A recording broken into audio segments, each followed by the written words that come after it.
Today, we're going to talk about elevator pitches. An elevator pitch is a brief, think under 30 seconds way of introducing yourself to a brand, about a product, or a potential client.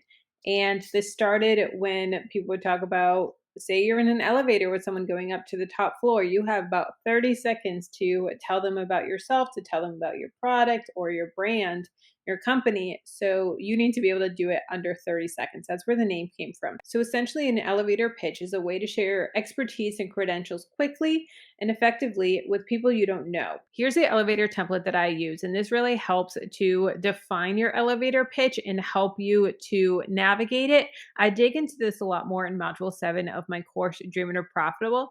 But we're going to go high level here. But if you want to dig in more, definitely check out the course. We'll have it linked in the description. And the template that I use is I help blank do blank without blank. So an example of this is I help people, which is the who, the do is pay off debt, and the without is restriction. So I help people pay off debt without restrictions. And so this is really helping people to be like, oh, you know what? I have debt, but I don't want to cut out my morning coffee. I don't want to cut out my Starbucks. I don't want to cut out eating out. This is what I need because I don't want to be restricted. I don't want to never be able to spend money again. This is for me. So we can also have this even more niche down. So I help people with pay off debt without restrictions. This is pretty broad, right? So you can niche down even more and say I help single moms pay off debt without restrictions. Now, if you're a single mom and you're reading this, you're like, dang, like they must really hone in on help single moms. They must understand the struggle of single moms because they're speaking directly to me. They're not speaking to everyone. They're speaking to single moms so they know those particular struggles. So, yes, it may weed out, single dads or married couples or single people without kids. And it may make it so those people aren't attracted to this, but it's going to make the people that it is speaking to, single moms, feel so seen. And if you're looking through advertising, you're doing a Google search of people to help you pay off debt, and you're a single mom and you're just seeing all these generic things, and then you skim and you see this one that they particularly help single moms, it's going to make you focus on it so much more and it's going to grab your attention. Another one would be I help postpartum moms with diastasis recti heal their abs without spending hours in Pilates. So the client avatar is postpartum moms. The pain point, which is comes from knowing the skills that you have, is the pain point is diastasis recti healing their abs. So this is something that happens postpartum. After you have a baby, your abs can separate and it can be very painful.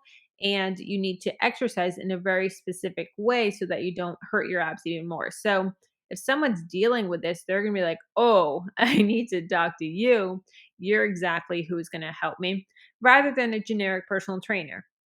A generic personal trainer isn't going to know those struggles and may not have even any training on this particular issue that people have after giving birth. So here's mine. I help inspiring entrepreneurs create multiple streams of income at home without feeling overwhelmed. That's that if that's you, you're like that is me right there. I don't want to be overwhelmed, but I do want to create additional streams of income while working at home.